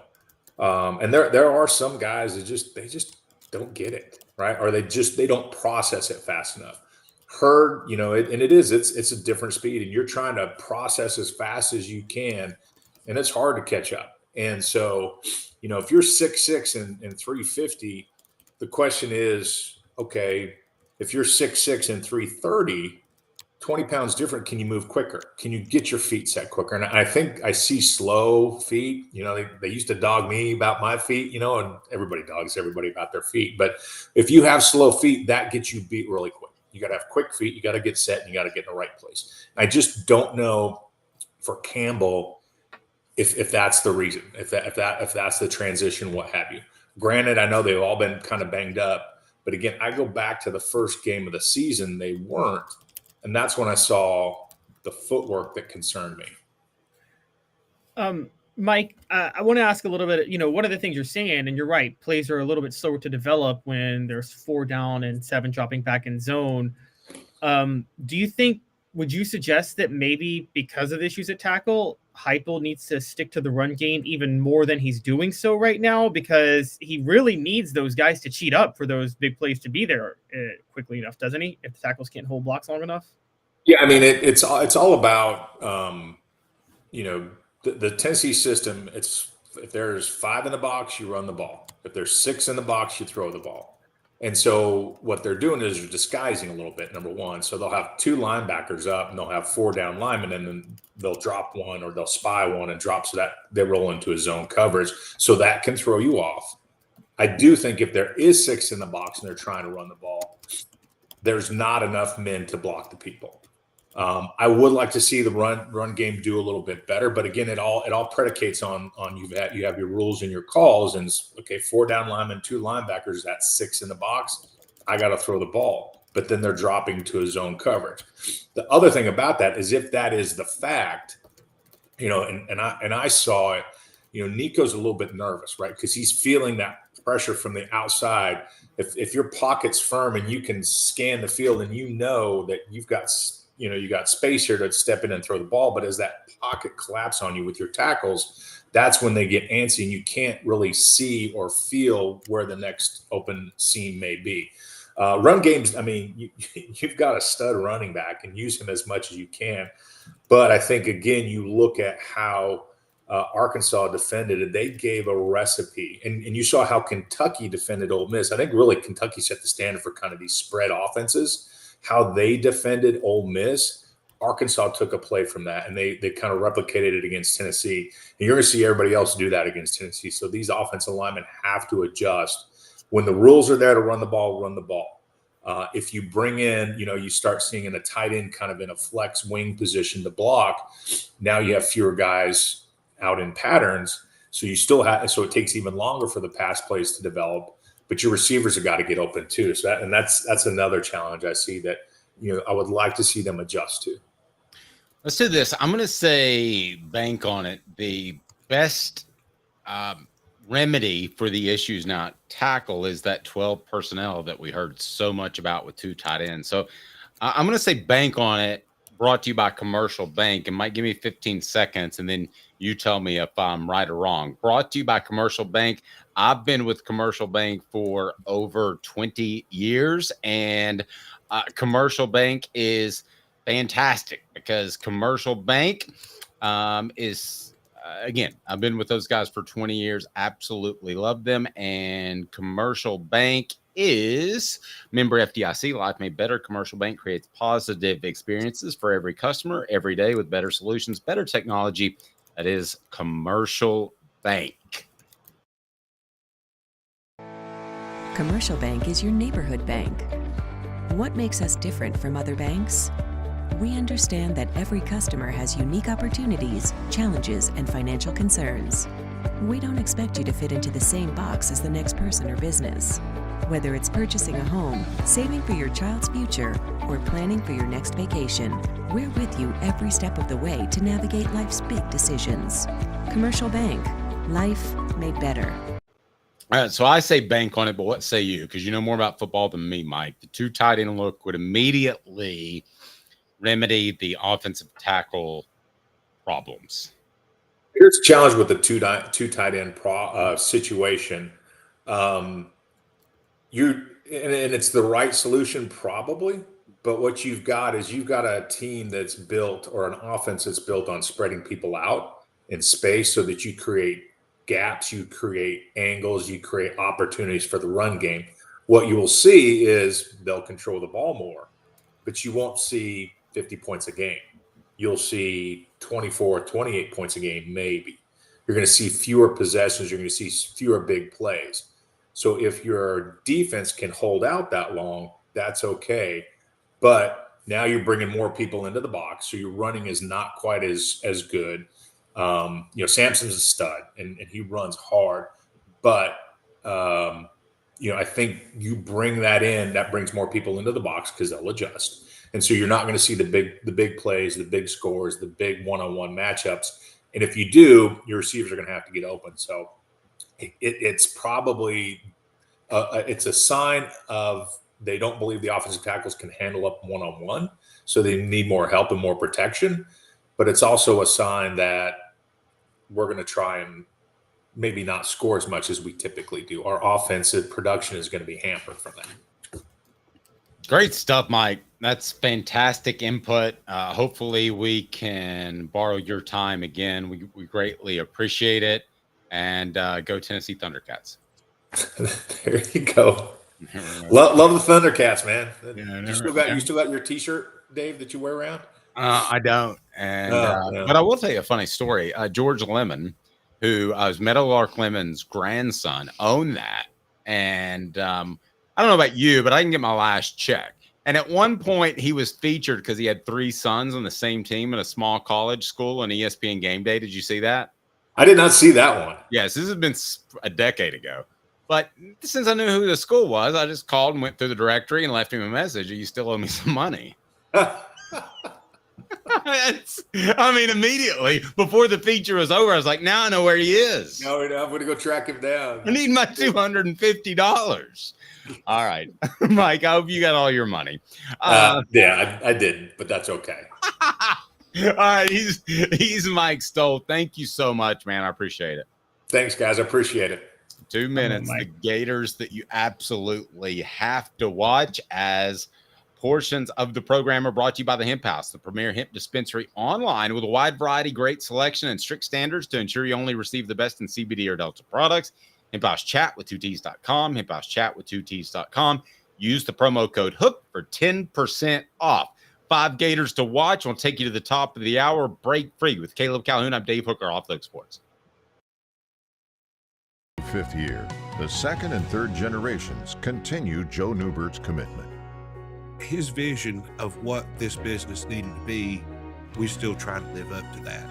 If we wouldn't put our family in it, we're not going to put their family in it. If you're going to say that you're doing the best work in Knoxville, now saying it's one thing, producing it and providing it's another. The largest family-owned collision center in Knoxville is Joe Neubert Collision Center. Hi, I'm Rick Terry, and we at Rick Terry Jewelry Designs pride ourselves in the highest quality craftsmanship from a family-owned business here in Knoxville for over 35 years. At Rick Terry Jewelry Designs, we also take pride in being an affordable option for all your game day accessories, especially those fire opals. At Rick Terry Jewelry Designs, we want to be your jeweler every day and especially on game day. Go Vols! Hi, Mike Davis here with City Heating and Air, reminding you to always dare to compare. Our team provides quality local heating and air service, installation, and maintenance across East Tennessee. We use only the best equipment like American Standard heating and air conditioning for your residential, new construction, or commercial needs.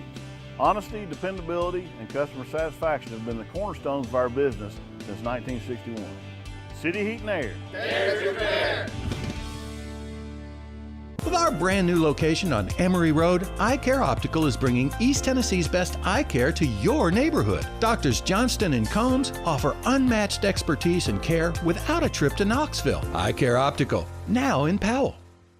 When the lights turn on and the game begins, you need a team you can rely on. Ray Varner Ford and Clinton's strong lineup of vehicles is crafted with the same dedication and hard work that drives our community. Experience quality and value in this pre-owned 2018 Ford Mustang convertible, 24,550, 2023 Ford Bronco Sport Big Bend, 29,789, 2022 Ford Escape SEL all-wheel drive, 26,975. Local you trust, pre-owned vehicles you can afford. Ray Varner Ford, built for the game. The Dave Hooker Show, represented by Banks & Jones, Tennessee trial attorneys. Right away, banksjones.com. Who's this? Hello, wizard. The Dave Hooker Show, a presentation of Off the Hook Sports, YouTube, Apple, Spotify, and the free Off the Hook Sports app. Back to Dave Hooker. a little sobering or disappointing. Choose one of those words. Talking to Mike Stoll, as he said, there's just poor fundamentals all around when it comes to the tackle position. I'm not sure that's something you can just fix immediately.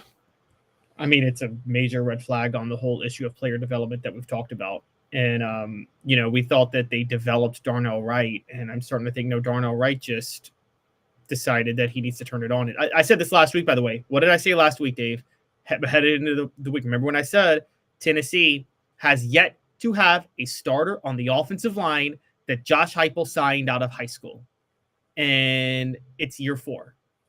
And people gave credit for the development of Cooper Mays and Darnell Wright. I think Cooper Mays just needed one consistent position to play, his natural position, center. And I think Darnell Wright was just that good to where you and I could have thrown him in at right tackle and we could just roll the football out and watch him play. Agreed. So is that more of a Glenn Ellerby issue, the offensive line coach, or is it more of a Josh Heupel who he's recruiting issue? I think it's both. But my poll question, Tennessee's offensive tackles are soft, poorly coached, just banged up, overlooking things. 50% say soft. An outright majority of the 4 say soft. And then second is poorly coached at 29%. I hate to call anybody soft, but Mike Stoll, who played the game, did that. I think when you lack technique, you can come across as soft or lacking effort when that's not really the case. Does that make sense? Because you're unsure about what you're going to do?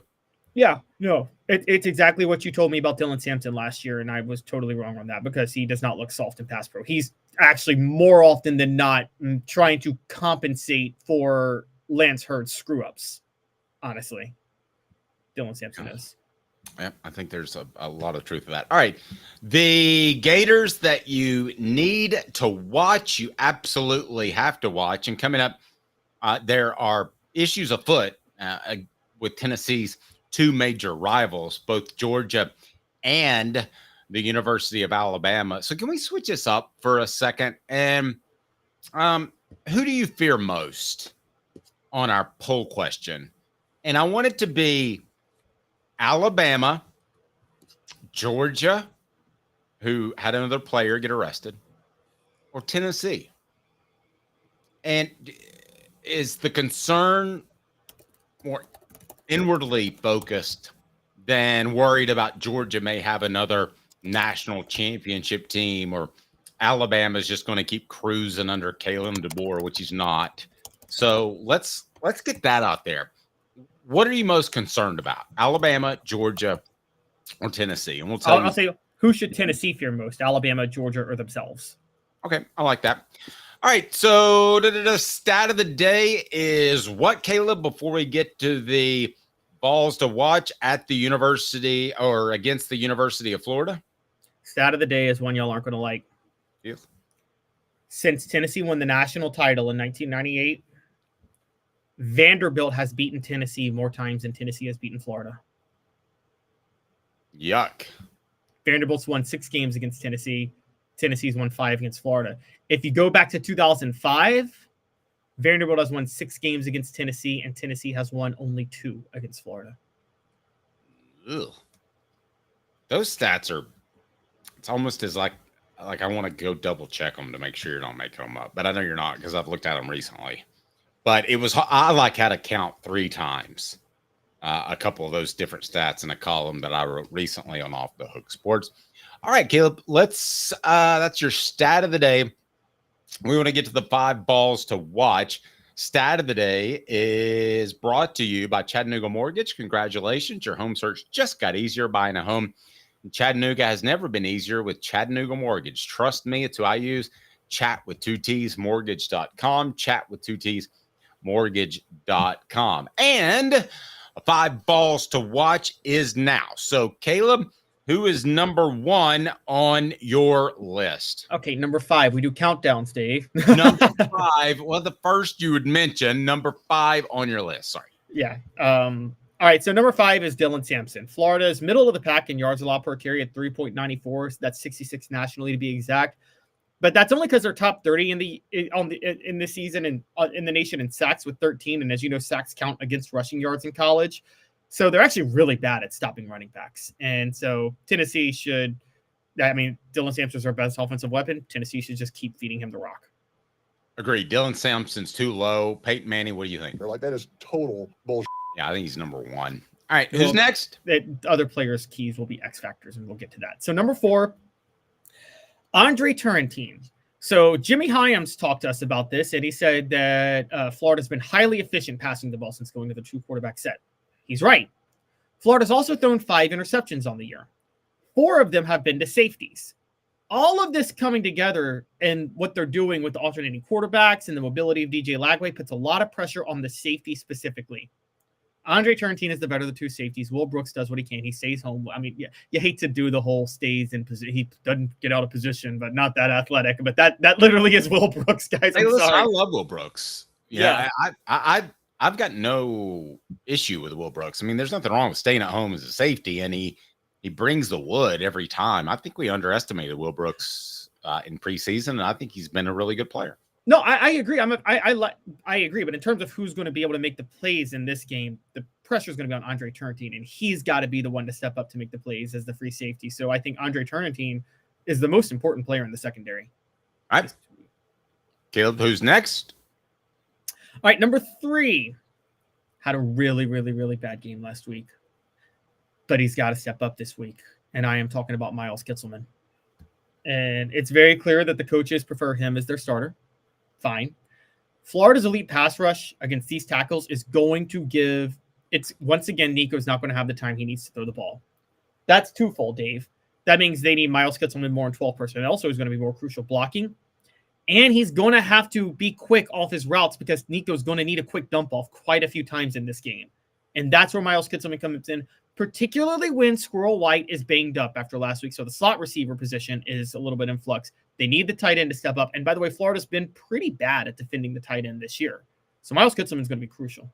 Along those lines, talking about safety valves, I don't think you can really expect Dylan Sampson to be that because he's carrying the ball so many times between the tackles. And I think Deshaun Bishop is probably a guy that you're not real excited about putting him in that situation because he's still not the biggest dude in the world. He gets hit wrong, the ball comes free. There's a lot of things that can happen on a screen pass. I think you really have to trust the running back in that situation to do the right thing. All right, your next ball, where are we down to 2? Is that right? Number 2? We got 2 left. Okay, the final deuce brought to you by the UPS store Hardin Valley, here to help individuals and small businesses by offering a wide range of products and services, locally owned and operated, conveniently located at 10629 Hardin Valley Road, 10629 Hardin Valley Road. The link is right below. All right, Caleb, who's number 2? All right, so number 2 work for? Who does number 2 work for? That's pretty good. All right, go ahead. All right, so number 2 is Arian Carter. The linebackers will be crucial in this game because they're more crucial than anybody when a team runs a 2-quarterback set, and they're also more crucial than anybody when one of those quarterbacks is a mobile quarterback like DJ Lagway. So Keenan Peely staying at home is crucial, but the more pressure is on Arian Carter because, again, part of this type of game plan against Florida needs to be the defense making plays, and Arian Carter is going to be the one that has to make the big plays. So he has to make the big plays, and he's got to stay at home. When he stays at home, he can't make the mistake you talk about that he made last week against Arkansas in that one play. He's crucial. Right. So I would rank Carter ahead of Peely because Carter made the mistake last week, but they both have a shared responsibility to stay at home and not get beat by misdirection. And Florida's going to do a lot of that. I mean, they're going to do a lot of misdirection. They're going to do a lot of those weird sort of looks that NC State did for a little bit. But all right, Caleb, who's number 1? Would you say more pressure is on Arian Carter though, because he also is going to be expected to rack up the tackles for losses and bolt through the gap when it's open, right? Yeah, but I think there's just more pressure because he slipped up last week. I mean, that can't happen. That was essentially a turnover. I mean, Arian Carter fumbled the football, threw an interception, whatever you want to call it, because Arkansas was backed up about a half yard outside of the end zone. No, there's not a half yard line. But he was, that's you got to stop them at that point, and the whole game may change, Caleb. So That was if you remember the pass I'm talking about. I know exactly which one you're talking about. He dropped into coverage instead of covering the flats. That was inexcusable. And to me, stunning, because I think has one of the highest IQs on the entire team. Yeah, I agree. But not as inexcusable as the mistake the number one player on this list made. And I think it's very obvious who I'm talking about. And I don't like to be cliche, but Nico Iamaleava. Florida's defense is coming to town. It's a bad defense. Florida's coming to town. They're Florida. They've cursed Tennessee. Tennessee is coming off a tough loss because Nico made inexcusable mistakes at the end of the game. The pressure's on him here. And Dave, here's something interesting for you. I didn't make this a stat of the day because it's not that really standoutish, because the last two quarterbacks that beat Florida from Tennessee, it wasn't their first start against Florida. However, did you know that in Tennessee's 4 wins against Florida from 90 to 2001, so in their 4 wins over Spurrier, every quarterback that beat Spurrier, it was their first start against Spurrier. Andy Kelly in 90, Heath Schuler in 92, T. Martin in 98, Casey Clausen in 2001, because if you remember, Casey Clausen did not start in 2000 against Florida. And no, he didn't. And he so had an injured shoulder from doing the vertical jump drill in the preseason. Yeah, exactly. So this is Nico Iamaleava's. And by the way, they actually got a 5th win against Florida in 2004 with Brent Schaefer getting his first start against Florida. Eric Ainge won that game, but it wasn't Eric Ainge's first start. Wouldn't have been Eric. Well, of course, you forgot about Peyton Manning's wins against Florida. They're like, that is total bullshit. Wow, you really had to go there. Didn't actually beat Florida. He put up 37. He put up 37 points against them in 95, and John Chavis was called like a deer in headlights trying to defend the fun and gun. And they give you the whole like, oh, we figured out the X's and O's on how to figure out Spurrier. We were real fancy and drawing things up. No, you just realized just put an extra fast guy out there. I mean, it wasn't that complicated, guys. Yeah, and Tennessee should have been more dedicated to running the football. They felt like they had a special player at quarterback, and they did, and they wanted to throw it around the park, and he put up yards. But at the end of the day, like Tennessee in 2022, the goal was to keep the ball away from Florida and keep the ball, and which they did in 2001. They did. Well, they tried to. The problem was Travis Stevens' runs were so long, they'd score quickly. Remember? They were trying to do these long that time. Is true. I don't know what the time of possession was, but they controlled the ball game on both sides of the line of scrimmage. You questioned me on Dylan Sampson. Do you think Dylan Sampson should be higher or lower than Nico? I think he's number one. I think, So if, you think if, they should at the end of the day, talking we're not talking about Dylan Sampson having 150 all-purpose yards. I think we're talking about a Tennessee loss. That to me is the stat. Let's say it. 149 and a half. If he gets 150 or more, I think Tennessee wins. If he doesn't, I think Tennessee loses. So Dylan Sampson needs to get 150 yards for Tennessee to win. All Right. that's- And I'm not just calling out Dylan Sampson. I'm basically saying they need to run the football because they need to take some pressure off of Nico. Because right now, you're right. He's number one because of all the pressure they put on it. Yeah, I was talking to a Memphis radio station, guys, and I'm not trying to raise the red flag because nobody's been higher on Nico than us. But there's going to be a poster boy for NIL gone wrong. Added too much pressure, and the guy melted down. Yep. I don't know if you remember the name Todd Marinovich, but his dad basically wouldn't allow him to eat a cheeseburger, made him work out 15 hours a day to get ready for college and then get ready for the NFL. I'm not saying that's going to happen to Nico, but he hit this window where there was no regulation and Tennessee was able to throw $2 million at him. Those days are going to be over when the university takes over the distribution of those funds, which has already started. So guys may make 7 digits, but they're not going to make $2 million and then more from Mercedes of Knoxville and then more from Beats by Dre.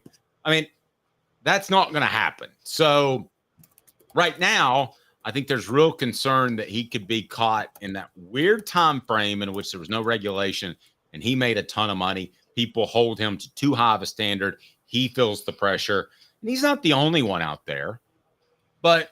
And I don't know if you can think of any more right off the top of your head, but he's the one that's gotten the most pub, Caleb. I mean, the pressure on him nobody's going to feel sorry for him because he's bringing over $2 million, easily over $2 million a year home. So I don't feel sorry for him, but I can empathize, not sympathize, because he knows he's not. He's the guy.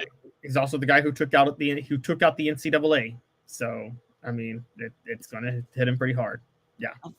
Agree. I agree with all that, and it's not fair. And I don't want anything bad to happen to a young man, even if he happens to be a millionaire, except for maybe Justin Bieber. All right, Kalen DeBoer is not punishing Malachi Moore. Let's pull this clip up and ask if he should. By the way, the reaction on Omari Thomas was very interesting on social media, whether or not he should have been suspended or held out of a game. And I think Caleb and I were actually in the minority. So when we talk about discipline, maybe you think we're too free-flowing, but let's pull this up right now for Malachi Moore. And I think it illustrates why Alabama, which I predicted would be fine this year, I didn't think they'd lose to Vanderbilt, but are on the slow downhill slide with no Nick Saban. So pull this clip up, Caleb. This is of Malachi Moore, and set it up for me. What happened? This is 3 clips. This is right after Vanderbilt got the first down to be able to run out the clock. So they knew they had won the game. And this is how Malachi Moore, he's number 13. This is what he did. I think he's the one laying the tackle right here. So watch what he does. There's that right there. Slams a player to the ground like that. I don't have a problem with that. Right. Well, maybe I didn't see the hand of the helmet. They're like, that is total bullshit. All right. Yeah, that's wrong. All right. Who's next? All right, there's 3 video clips, and I'm going to show you guys all 3. Then there's this one. Again, 13. Rep is spotting the ball. Watch him here. He kicks the ball and draws a flag out of anger. That is total bullshit. I'm going to tell you what. This sounds like a kid who's out of control. And then, by the way, I think I'm correct in that Malachi means messenger of God. I don't know that Malachi is not the messenger of future disaster. Malachi sounds like a Children of the Corn type name. Okay. Well, no, it's a Hebrew name that means messenger of God. Sounds like you're in a cult. I'm sorry. People in a cult. I feel like that's what people in cults name their kid. Malachi. You know what sounds like a cult name is Tom Cruise. But all right. No, he's just in a cult. No, Old Testament books of the Bible, books on the second half of the Old Testament, those seem to have like the most common like cult names. Ezekiel, Well, that's because all these cults are pulling from Revelations in the latter chapters that talked about end of days. But go ahead. What's next? Yeah. All right. So, and then here's him again, number 13. Watch him right here, and throws his mouth guard. Watch it again. Chucks his mouth guard. Okay. So is Malachi Moore a good leader or a jackwagon? Let's go and put that on the poll question. I think he's upset. I think he holds himself to a higher standard. I think it illustrates the same thing that Dylan Sampson said, that some people didn't take the Oklahoma game for Tennessee. I'm sorry, the Arkansas game for Tennessee as seriously as they should have. I don't think Alabama players took the Vanderbilt game as seriously as they should have. Malachi Moore will not be suspended unless it's done so quietly, Caleb. So, yeah, I think this is a big issue for Alabama. I don't think Kalen DeBoer truly understands what it means to lose to Vanderbilt. I believe that it will have repercussions in recruiting, and I believe Alabama will have a slow downhill slide. Now, by downhill slide, to some programs, South Carolina, Missouri, nowadays Florida, Mississippi State, somewhat Tennessee, I mean a downhill slide where there'll be 9 or 10 win teams each and every year. But that's not going to be good enough for Alabama, who's used to Nick Saban. So I think eventually it'll cost Kalen DeBoer his job, whereas he might be the coach of the year at a place like South Carolina. I think the loss to Vanderbilt is worthy of raising red flags over. I think this outburst by Malachi Moore has much ado about nothing. I think you want to see your players get this passionate. And I'm going to be honest, I think he was very upset with himself. I'd be more concerned if he were walking off the field saying it's all good, I'm going to make the NFL, so I don't care. And so I think I want this for my player. I know he shouldn't have done what he did with the player on the first play. That's the one where you pushed his head into the ground. You're okay. You got to suspend him for that one. Kicking the ball, throwing the mouth guard. players lose their cool in a situation like this. Guys, we just defended Amari Thomas 2 days ago. And by the way, Dave, the poll question, everybody sided with me. The majority of Tennessee fans sided with me and you that Amari Thomas should not be punished. Fans were in his way storming the field. Okay, maybe punish Malachi Moore with shoving the player's head because the player wasn't in his way. He was doing his job. But the kicking the ball and the throwing the mouth guard, I just think he was mad at himself. I think he was frustrated with the situation. I don't think a suspension is required. And for people that there are a lot of people, and I want you to address this real quick. A lot of people are saying this would never happen under Saban. Baloney. Lots of Alabama players lost their emotions under Saban all the time. And Nick Saban let a lot of stuff slide. He took a player who had been credibly accused of sexual assault at Georgia and took him on his team because he needed a defensive lineman that year. Well, but the loss wouldn't have happened, would be my argument. Okay. There Nick wouldn't have Saban, been that level of frustration because they wouldn't have been that embarrassing. That was embarrassing to lose to Vanderbilt. I don't care if Vanderbilt ends up 6-6 this year. That's embarrassing. It was a very big embarrassing loss. I agree with you on that. And Nick Saban, outside of his first year, never had an embarrassing loss like that. I think it's much, much harder for Kalen. Let's be honest, Steve. It was probably a lot harder for Kalen DeBoer to get the team to stay focused than it would have been for Nick Saban. Because what happened is they beat Georgia and they say, oh, we're just Alabama and we're still Alabama. And it doesn't matter if we have Nick Saban or Kalen DeBoer. So we can take this week off. Nick Saban talked about it all the time. How impossible is it to keep a same level of focus every week? It just is. It was Motley Crue that said, when I get high on speed. Top Fuel funny cars a drag for me. And that seems to be the case in Athens, Georgia, as once again an issue on the road. And it's Last Look, brought to you by Campbell, Cunningham, Taylor, and Hahn. To visit cctis.com. The information you need is easy to access, and setting an appointment is as simple as clicking the tab. Doctors Campbell, Cunningham, Taylor, and Hahn, and Eye Care Optical at cctis.com. Simply the best.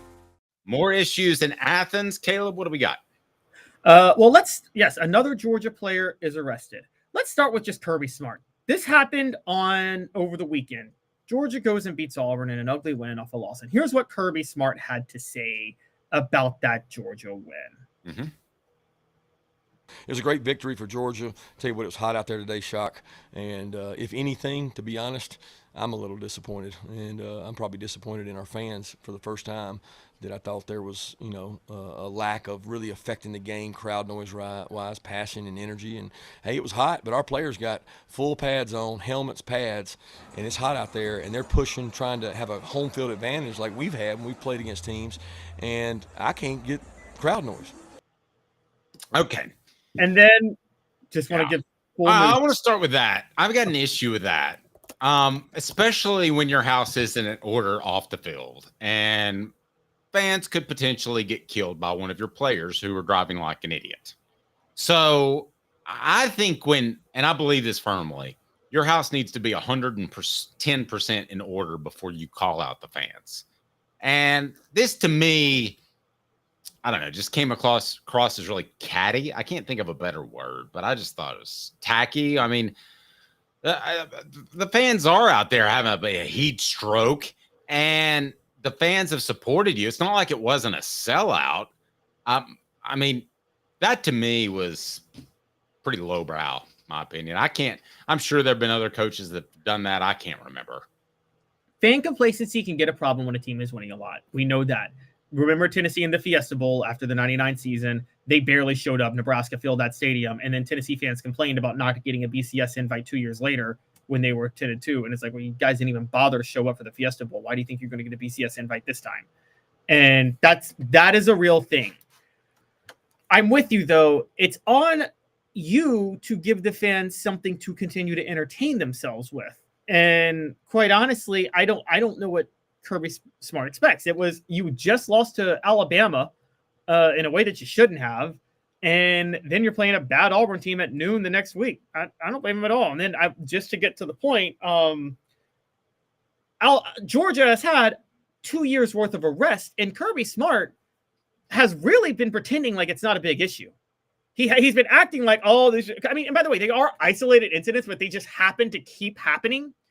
And they're now getting worse. They're not isolated anymore. They're not. So Georgia football player Colby Young 2 days after he said that, after Kirby Smart said that, was arrested and charged with assault on an unborn child and battery, which sounds like he hit a pregnant woman, right? Or got physical with a pregnant woman. At what point do you, Kirby Smart, say, I just got to be honest, how are you going to call out the fans and your players are getting arrested constantly? You're right. People's lives in Athens are at risk because these guys driving crazy all the time. And now you got your players now getting more serious crimes.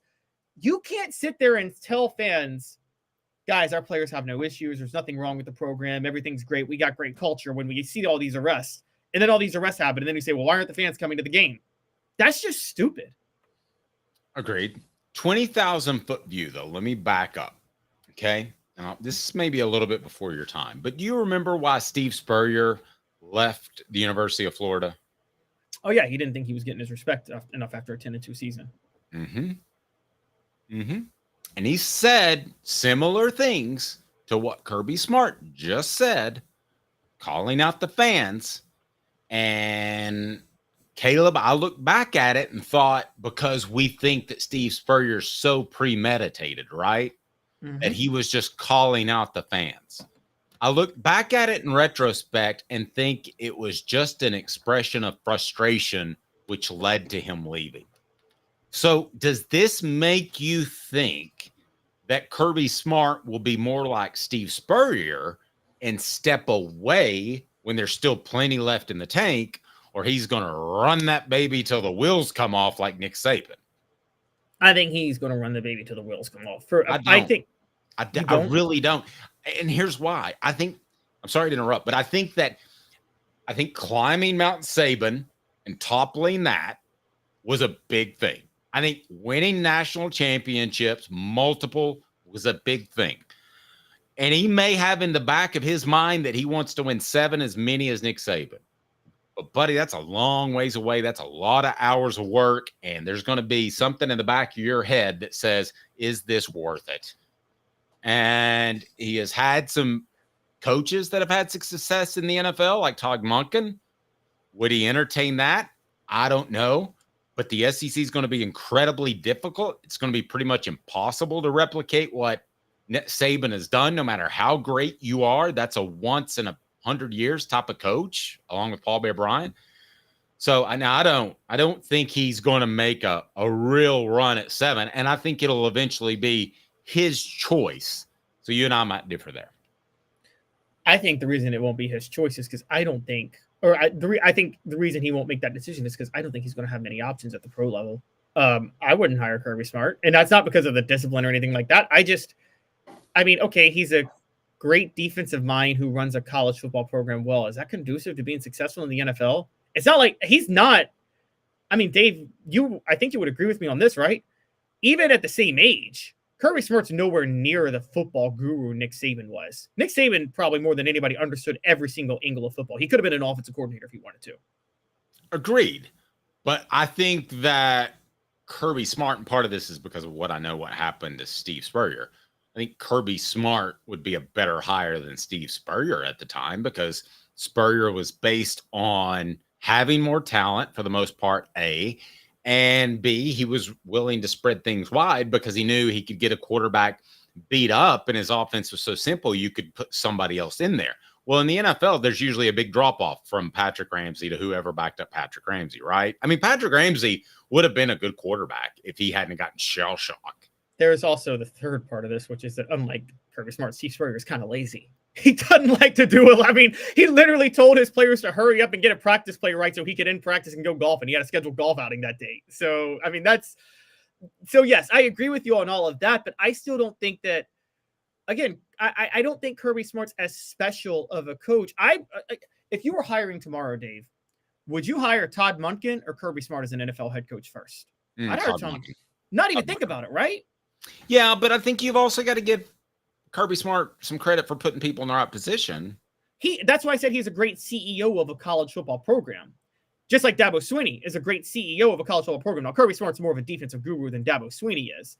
But Nick Saban was a CEO and a guru. Guys, he took over the offense last year. I mean, he's a defensive guy, and he took over the offense and shortened and simplified the playbook for Jalen Milroe against the wishes of the offensive coordinator he hired. I mean, That's last look brought to you by Campbell, Cunningham, Taylor, and Hahn. We'll talk about what's coming up tomorrow. As I remind you, TriStar Hats. Use the promo code HOOKED for 10% off. Hooked for 10% off. TriStar Hats Co. product? TriStar Hats Co. What's that? You know, those really cool hats, shirts, tumblers, and even license plates with 3 stars like the official Tennessee flag and stripes like the American flag. Pretty patriotic if you ask me. Ah, gotcha. Seen those. Those are cool. Where can I get them?